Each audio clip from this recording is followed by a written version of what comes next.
은혜 풍성한 주일입니다. 우리 옆에 분을 보면서 이렇게 축복하겠습니다. 예수님은 아멘이십니다. 예, 한 번 더 옆에 분에게 얼굴 딱 보면서요. 예수님은 아멘이십니다. 이렇게 또 한 번 더 고면할까요? 우리도 아멘으로 삽시다. 오늘도 우리에게 주시는 말씀 앞에 아멘으로 순종하는 은혜가 있기를 원합니다. 우리 잠시 기도하겠습니다. 사랑의 하나님, 그 사랑하는 자녀들에게 말씀을 허락하시는 주님, 이 시간 주의 말씀을 듣겠나이다. 주여, 주님의 크신 말씀을 우리에게 허락하여 주시고 아멘으로 또한 순종하며 살아갈 수 있는 힘과 능력 더하여 주시옵소서.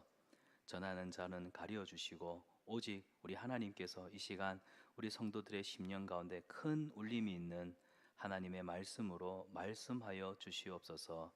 우리를 사랑하시는 예수님의 이름으로 기도드리옵나이다. 아멘. 우리는 계속해서 사무엘서를 살펴보고 있습니다. 우리가 지난주에는 언약궤가 블레셋에게 뺏기고 또 언약궤가 블레셋의 세 중요한 도시들을 차례차례 순방을 하면서 블레셋 땅에 떨어졌던 엄청난 재앙, 하나님의 심판을 살펴보았습니다. 사무엘 4장과 5장 그리고 오늘 6장까지 우리가 말씀을 나누고 있는데요.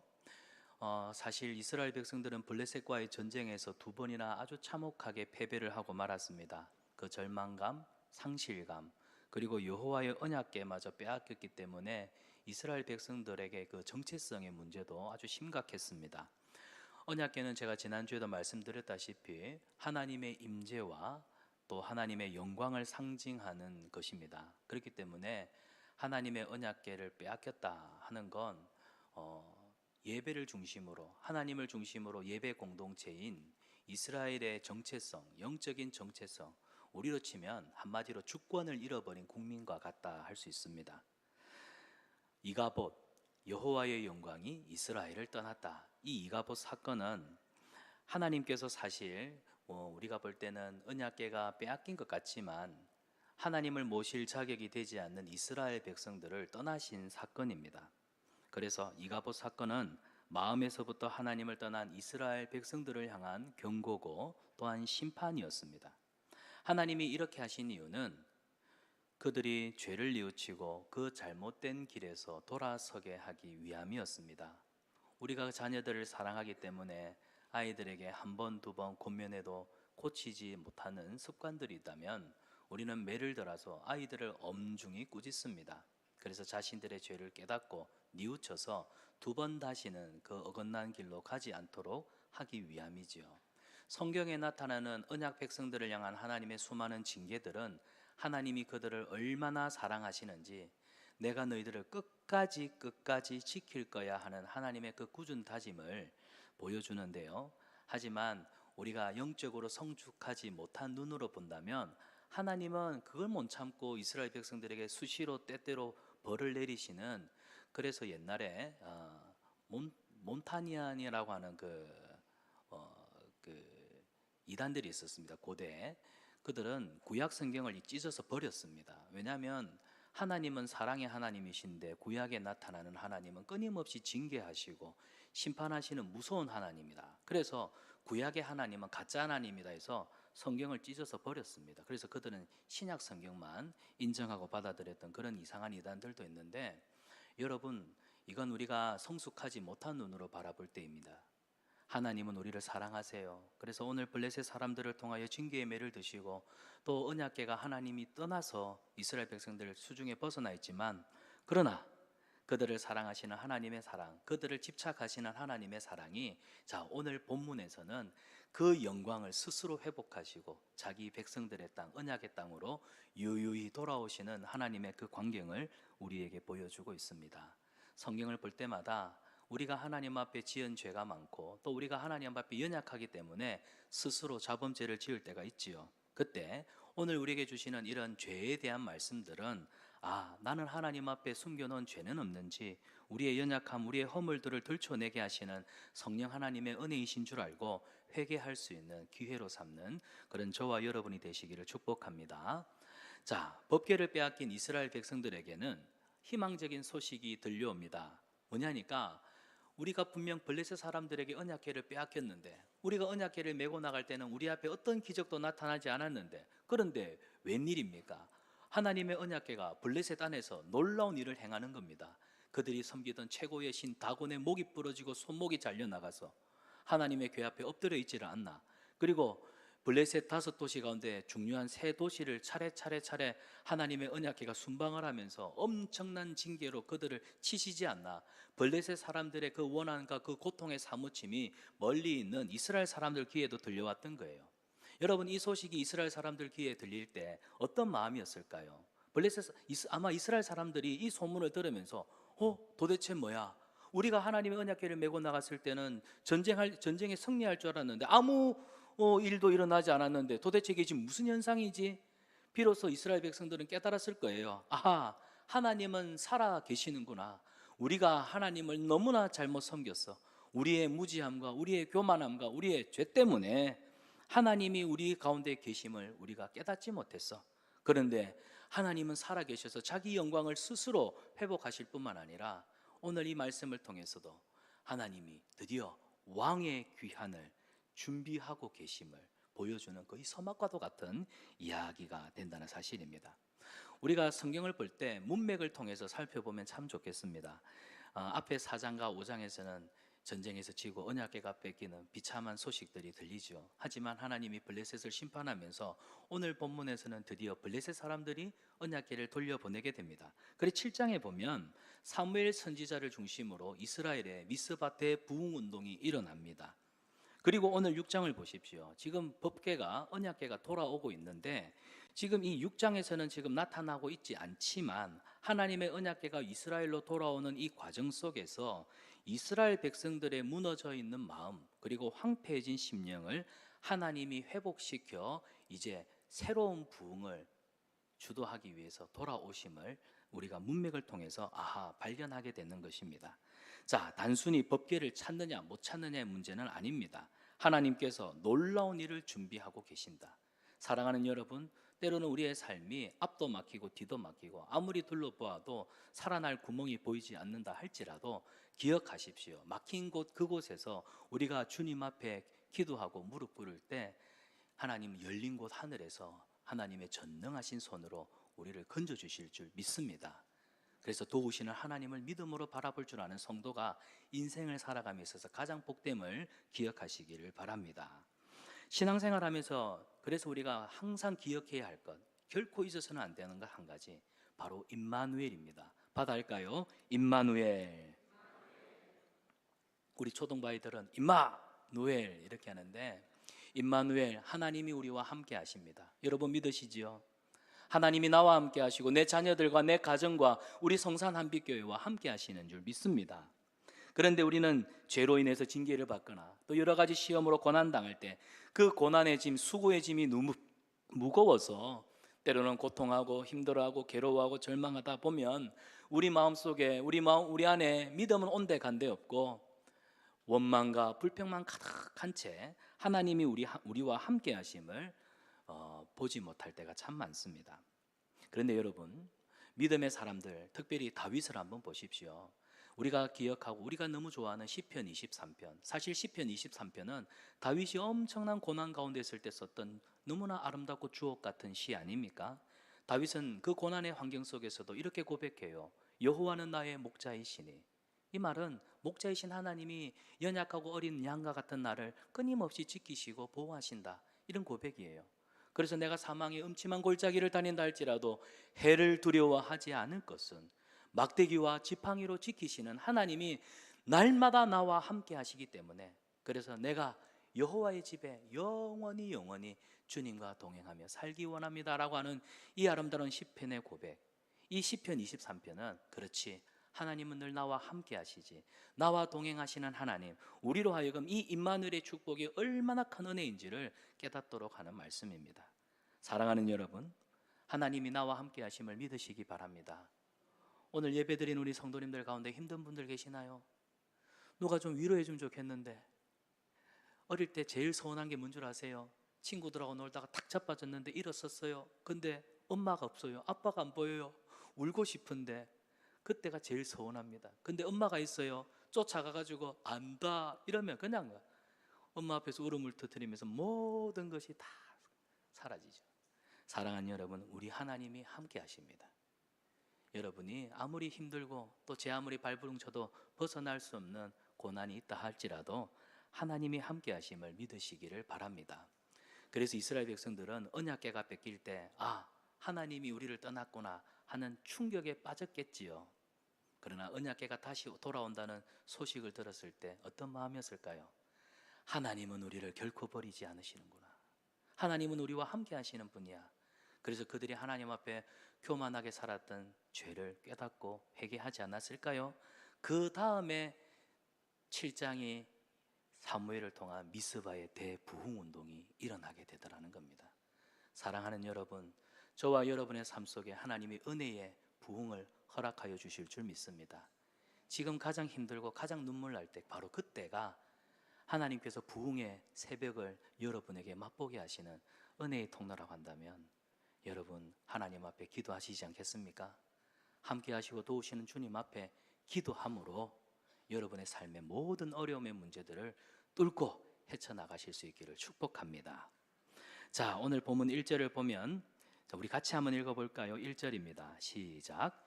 여호와의 궤가 블레셋 사람의, 오늘 성경을 보니까 여호와의 언약궤가 블레셋 땅에 7달이나 있었다고 막 기록하고 있습니다. 이 말은 블레셋 사람들이 그렇게 된탄 고생을 당하고도 언약궤를 빨리 보내지 않았다는 겁니다. 블레셋 사람들은 자기 욕심 때문에 어쨌든 하나님의 언약궤를 붙들어 두려고 했던 것이죠. 이유는 간단합니다. 이 이스라엘의 하나님 여호와, 그 언약궤, 이스라엘의 하나님은 애굽을 이겼던 하나님 아닙니까? 애굽을 굴복시키고 이스라엘 백성들을 출애굽을 시킨 하나님의 궤가 자신들과 함께 있다. 그리고 우리는 전쟁으로 하나님을 이겼고 언약궤를 빼앗기 때문에 우리는 강한 민족이다. 이런 자부심 때문에, 이런 교만함, 자만심 때문에 쉽게 돌려보내지 못하고 언약궤를 붙들고 있었던 것이죠. 지난주에도 말씀드렸다시피 고대의 신앙은 다신교입니다. 그래서 그들이 섬기는 다곤 신을 또 다른 주변의 신들이 도와서 블레셋 사람들에게 복을 줄 거라고 하는 그런 헛된 희망을 그들이 걸고 있었습니다. 그런데 다곤의 신상은요 부서졌지요. 그리고 언약궤가 가는 곳곳마다 심한 독종이 퍼지는 바람에 이미 많은 사람들이 이유를 알 수 없는 독종에 걸려서 다 죽고 말았습니다. 그러다가 이제는 더 이상 감당할 수 없게 되니 블레셋 사람들이 이 언약궤를 이제 보내려고 해요. 그런데 오늘 본문을 보면 이 언약궤가 어디에 있었느냐? 블레셋 사람들의 지방에 있었다라고 기록합니다. 우리 개역개정 성경에는 지방하니까 수도권을 벗어난 대전, 대구, 부산, 광주 이런 지방들을 뜻한다 생각할 수 있는데 그런 뜻이 아니고 원어 성경을 보면 이 지방이라고 번역되어 있는 단어들은 그 빈들, 사람이 살지 않는 광야, 황량한 곳, 사막 지역, 성읍의 외곽 이런 뜻을 가지고 있습니다. 그러니까 하나님의 언약궤가 가는 곳마다 그 손이 엄청나잖아요. 그래서 사람들이 거하지 않는 빈돌에다가 갖다 두고 있었던 거죠. 방치해 뒀던 것입니다. 근데 여호와의 언약궤가 머물러 있던 기간이 7달이었습니다. 이 7이라고 하는 숫자, 성경의 7이라고 하는 숫자는 완전수라는 걸 여러분 아시지요? 7달 동안 있었다고 하는 건 그러니까 완전한 방치, 그들이 감당을 못하니까 완전히 방치해 두었다입니다. 또한 이 7이라고 하는 수는요 하나님의 완전한 신성을 표현하는 숫자이기 때문에 하나님의 손이 블레셋 사람들을 치신 7달 동안 블레셋은 하나님의 완전한 주권에 굴복했다는 뜻을 가지고 있습니다. 블레셋 사람들이 하나님께 완전 항복, 백기를 들었다는 겁니다. 또 다른 의미로 하나님이 그 블레셋을 심판하시는 진노의 기간을 채웠고 또 블레셋을 향한 하나님의 심판, 징계가 끝이 났다, 완전히 끝났다는 것을 보여주는 7이라고 하는 단어가 되겠습니다.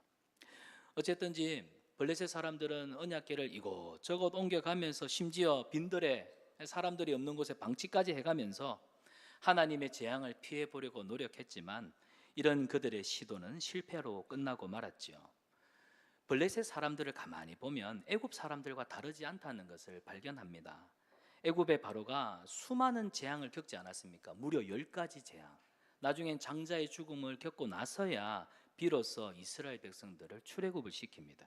블레셋 사람들도 법궤 때문에 얼마나 많은 재앙과 고통을 당했습니까?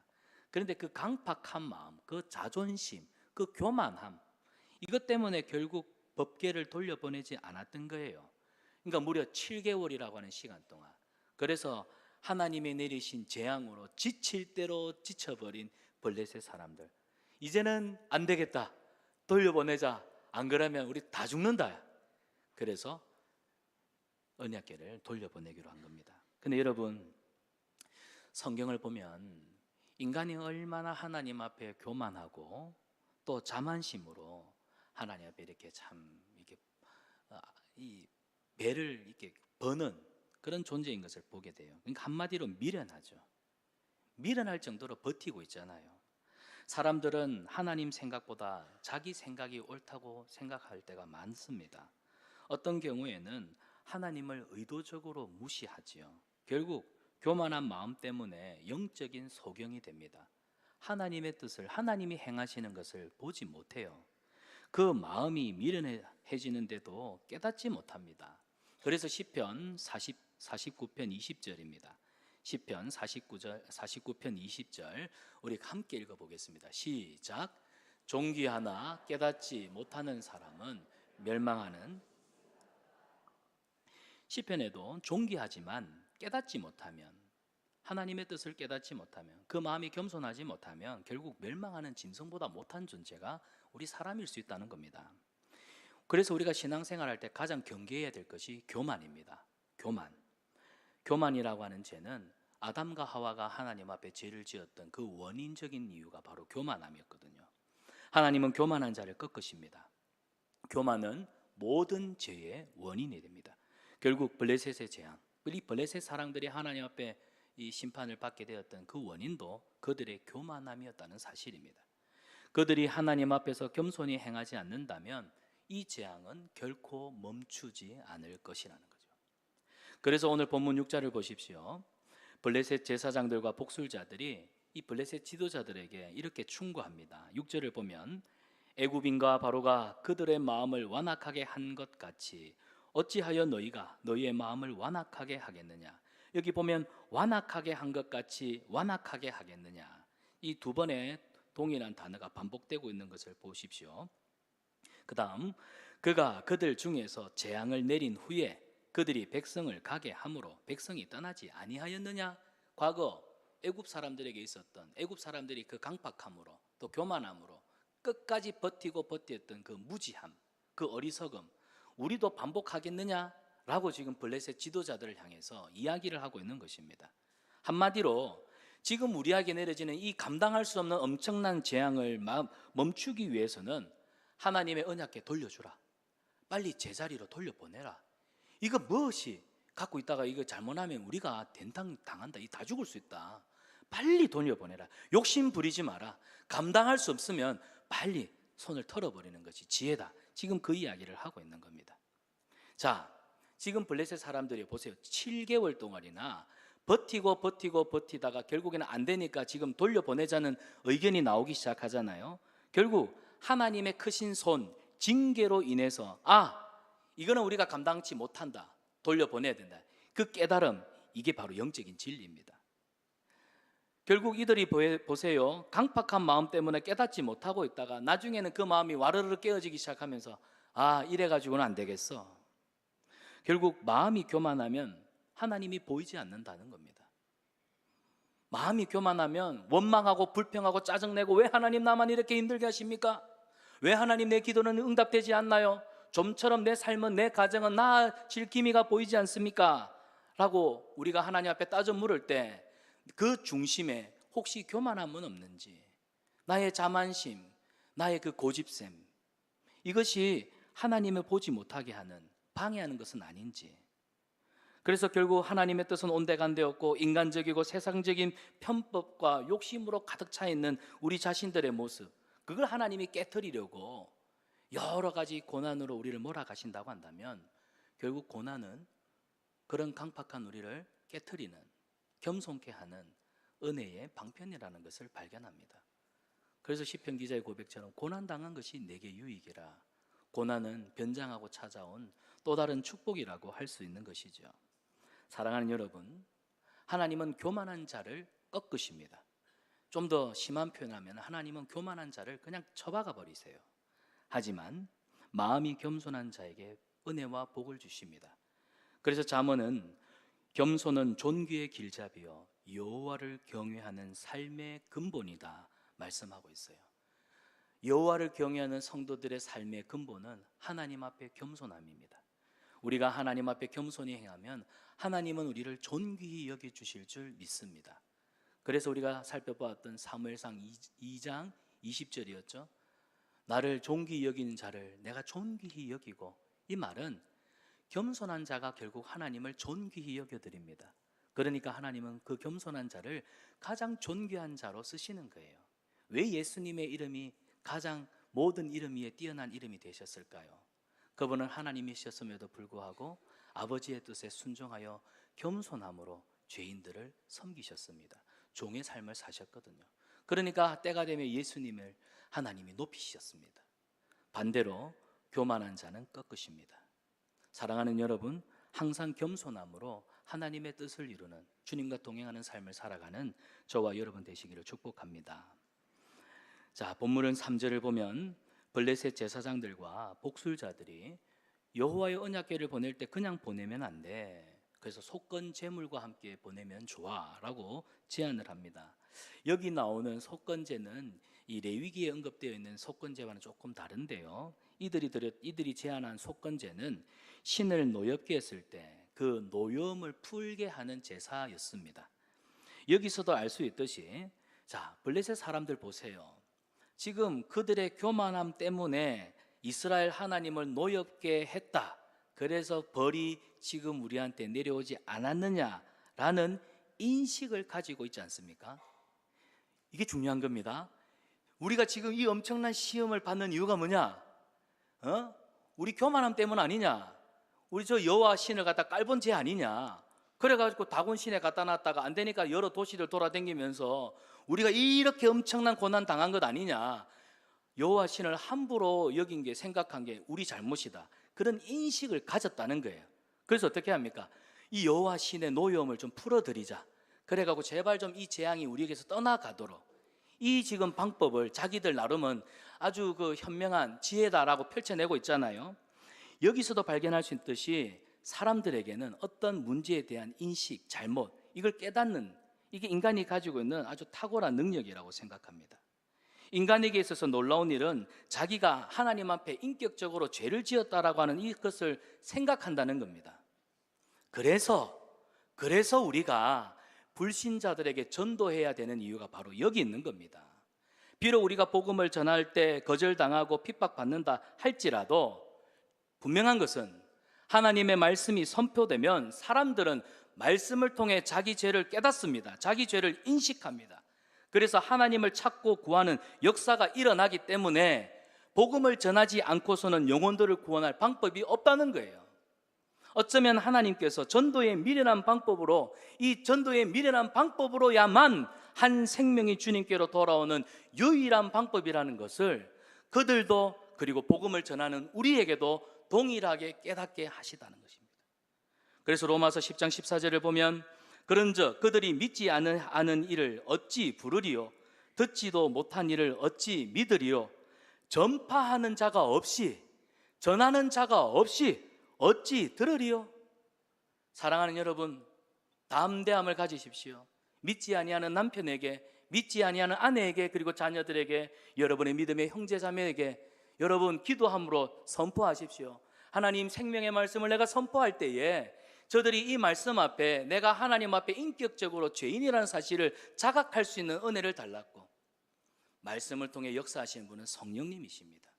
우리는 보내심을 받았습니다. 전하는 자가 없이, 전파하는 자가 없이 어찌 듣겠느냐, 이 말씀을 마음에 새기십시오. 우리가 전도할 때, 영혼 구원에 힘쓸 때 천하보다 귀한 생명들이 주님께 돌아오게 될 줄 믿습니다. 영혼 구원에 힘쓰는 우리 성산한빛교회 되기를 축복합니다.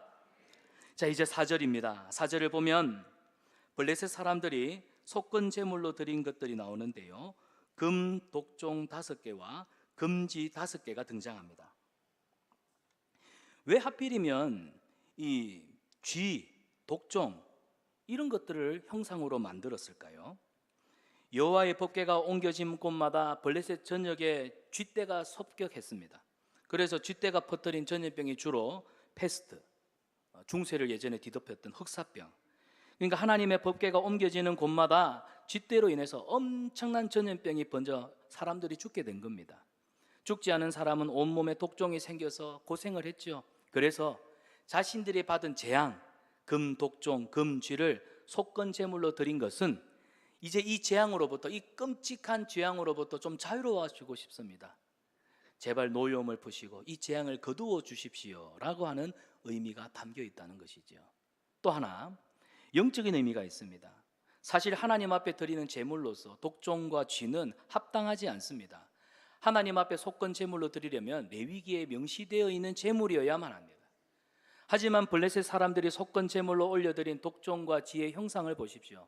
이게 뭐라고 했죠? 그들이 두려워하고 무서워하는 재앙이라 했잖아요. 결국 하나님의 손에서 이 끔찍하고 이 무서운 이 두려운 재앙이 시작되었습니다 라고 하는 것을 인정한다는 겁니다. 이 심판은 당신의 손, 하나님의 손에서 시작되었음을 우리가 인정합니다.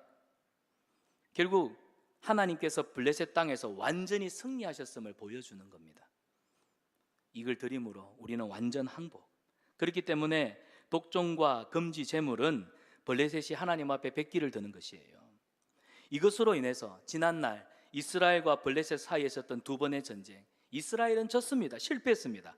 그러나 그렇다고 하나님마저 실패하셨습니까? 아니요. 하나님은 승리의 하나님이심을 보여주고 있는 겁니다. 사무엘 4장에서도 5장에서도 우리가 사실 암울한 시간을 잠시 보내었지만 오늘 이 속건 제물을 통해서 완전한 승리를 얻으신 하나님, 그래서 오늘 우리에게도 동일하게 교훈하세요. 나는 승리의 하나님이다. 나는 승리다. 하나님 우리에게 말씀하시는 거예요. 사랑하는 여러분, 예수님은 우리에게 승리를 주십니다.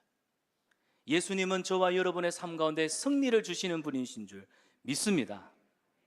우리는 예수님의 이름으로 승리할 것입니다. 예수 이름에 능력이 있고 예수 이름에 죄를 이기는 권세가 있기 때문에 예수 이름을 붙들고 나아가는 성도들의 삶 가운데 날마다 승리의 계가가 흘러넘칠 줄 믿습니다. 그래서 예수 귀한 예수 믿음 더욱 주소서. 믿음의 주여 온전케 하시는 예수 그리스도를 바라보자. 왜 우리가 이렇게 찬양하고 또 이 말씀들이 우리를 고면하겠습니까? 결국 교회만 다니는 신앙은 아무짝에도 유익이 없습니다. 어떤 의미에서 이스라엘 백성들 언약궤를 메고 나갔던 그들의 모습 보십시오. 종교적, 형식적인, 외적인 신앙은 있었을 줄 모르겠습니다. 경건의 모양은 있어도 경건의 능력이 전혀 나타나지 않는 사람들. 그래서 교회만 다닐 게 아니라 예수님을 잘 믿는, 예수님을 철저하게 믿는 신앙이 우리에게 중요한 거예요. 그런 의미에서 옆 사람에게 이렇게 격려할까요? 교회만 다니지 말고 예수님 잘 믿읍시다. 우리 성산한빛교회 성도님들은 예수님 너무 잘 믿는, 예수님을 너무너무 사랑하는, 예수 이름으로 날마다 승리하시는 하나님의 백성들 되시기를 축복합니다. 이제 마지막으로 살펴볼 것이 있는데요, 이 블레셋 사람들이 언약궤를 이제 이스라엘로 돌려보냅니다. 근데 그냥 보내지 않고 사람이 참 그렇죠. 이 끝까지 이 미련한 곰탱이 같아요. 그래서 하나님 살아계신가 안 살아계신가 최후의 수단까지 시험을 하는 것을 보여주지 않습니까? 자, 본문 6절에서 9절을 보십시오. 이 블레셋 사람들이 새 수레를 만들었습니다. 그리고 지금까지 한 번도 이 멍에를 메어보지 않는 소에다가 이제 멍에를 메워요. 근데 이 소들은 또 젖이 나는 소입니다. 그러니까 암소입니다. 새끼들이 태어난 지 얼마 안 된, 그래서 새끼들에게 젖을 먹여야 되는 소입니다. 이 소들에게 이 여호와의 궤 멍에를 메어가지고 싣고 가도록 합니다. 왜 이렇게 했을까요? 이 소들이 베셈에서까지 아무 이상 없이 쭉 간다면 여호와 하나님이 블레셋 땅에 벌을 내리신 게 맞다, 인정. 하지만 이 소들이 벳세메스로 가지 않고 멈추거나 다시 돌아오거나 막 이상한 길로 간다. 그러면 우리 블레셋 땅에 일어났던 지금까지 끔찍한 일은 우연히 일어난 일이다. 이렇게 끝까지 하나님을 부인하고 싶었던 겁니다. 여기 보세요. 하나님을 믿지 않는 자들이 끝까지 하나님을 의심하고 부정하려고 하는 인간의 그 사악한 마음. 상식적으로 한 번도 멍에를 매지 않은 소가 수레를 끄는 건 어렵습니다. 왜 우리 한 번도 사람을 태워보지 않는 말, 야생마 길들일 때 사람이 올라타면 그렇게 막 날뛰지 않습니까? 젖을 먹이하는 새끼들을 떼어놓고 수레를 끈다는 건 이 모성애가 강한 소에게는 불가능한 일이죠. 매우 힘든 일입니다. 그런데 결국 블레셋 사람들이요, 하나님을 두려워하면서도 정말 여호와는 스스로 움직이시는 분이신가, 이걸 끝까지 시험해 보기를 원했다는 겁니다. 근데 비단 이게 블레셋 사람들에게만 발견되는 모습일까요? 오늘 나의 모습은, 나는 하나님 앞에 신앙생활하면서 하나님을 의심하고 또 의심하고 과연 하나님이 나를 사랑하시는지 그렇게 의심하고 반복했던 적은 없습니까? 우리 성도들도 신앙생활하면서 하나님을 두려워하지만 끊임없이 의심하고 때로는 하나님을 시험해보고자 하는 사람들도 있습니다. 저도 그랬고 아마 여러분들도 그런 동일한 경험들이 있을 거예요. 그런데 오늘 하나님이 이 사건들을 우리에게 여지없이 보여주시는 건 뭐냐? 결국 이스라엘 백성들, 그들도 믿음 없었고 블레셋 사람들 그렇게 깨지고도 끝까지 하나님을 의심해보는, 결국 믿음 없는 세대를 향한 하나님의 경고고 꾸짖음입니다. 결국 하나님은 언약궤를 통해서 나는 하나님이다, 나는 살아있는 참 하나님이다, 나는 하늘과 땅을 창조한 능력의 하나님이다, 이걸 우리에게 보여주시는 거예요. 이 사건을 통해서 하나님에 대한 믿음, 어떤 믿음이에요? 전적인 믿음, 전적인 신뢰. 하나님을 지식적으로 아는 어떤 지적인 수준에서의 동의가 아니라 우리의 전인격적인, 하나님은 우리의 하나님이십니다, 하나님은 내 삶의 주인이십니다, 전인격적인 신앙 고백. 너희들은 그런 믿음을 가지고 하나님을 섬기는 자가 되어야 해. 그런 믿음이 있을 때 하나님은 너희를 통하여 하나님의 역사를 나타낼 거야. 사랑하는 여러분, 하나님, 우리의 하나님 되심을, 하나님이 내 삶의 진정한 주인 되심을 전적으로, 우리의 전인격적으로 우리의 삶으로 고백하며 살아가는 성도님들 되시기를 축복합니다. 말씀을 맺습니다. 오늘 우리는 이스라엘 백성들처럼 하나님 앞에 죄를 짓고 하나님의 영광을 가리우며 살아갈 수도 있습니다. 하지만 하나님은 끊임없이 우리의 삶을 통해 또 오늘 이스라엘 백성들에게 나타났던 역사를 통해서도 하나님 살아계심을 선포하시고 불의한 자들을 떠나신 것 같지만 아니요, 회개하고 돌이켜 주님 앞에 다시금 회복하여 임마누엘 되신 하나님, 하나님이 우리와 함께 하시는 그 복을 누리기를 누구보다도 기뻐하시고 바라신다는 것을 우리에게 말씀하시잖아요. 우리를 향한 하나님의 뜻은 분명합니다. 하나님은 우리가 잘못됐을 때 다시 고쳐서라도 새롭게 해서 하나님은 우리를 사용하기를 원하십니다. 이게 은혜예요. 흠 많고 부족한 나를 다시 고쳐서 쓰시겠다고요? 이게 웬 은혜입니까? 따라서 우리의 연약한 믿음, 하나님을 의심했던, 때로는 불신앙으로 하나님을 외면했던 그런 우리의 완악한 마음들, 하나님 앞에 회개하고 돌아설 수 있기를 축복합니다. 벳세메스로 울면서 올라가던 두 마리 암소, 그들은 결국 하나님의 주권적인, 강권적인 역사, 그래서 하나님이 그 소들을 탁 붙드셔가지고 벳세메스까지 뒤도 돌아보지 않고 좌우로 치우치지 않고 탁 가도록 하나님이 강권적으로 역사하시지요. 마찬가지입니다. 이 땅에 거룩한 하나님의 백성, 성도로 부름받은 우리도 하나님의 통치에, 하나님의 손에 딱 붙들려서 살아가기를 원합니다. 하나님의 소원이며 우리의 기도의 제목입니다. 믿음으로 하나님의 뜻을 이루며 믿음으로 하나님의 영광 나타나며 하나님의 풍성한 은혜가, 복이 저와 여러분의 삶 가운데 넘치는 사랑하는 성산한빛교회 우리 성도님들의 삶 되시기를 주님의 이름으로 축원합니다. 함께 기도하겠습니다. 사랑의 하나님, 은혜를 감사합니다. 블레셋 사람들이 하나님을 감당할 수 없어서 언약궤를 다시 돌려보내는 사건을 보았습니다.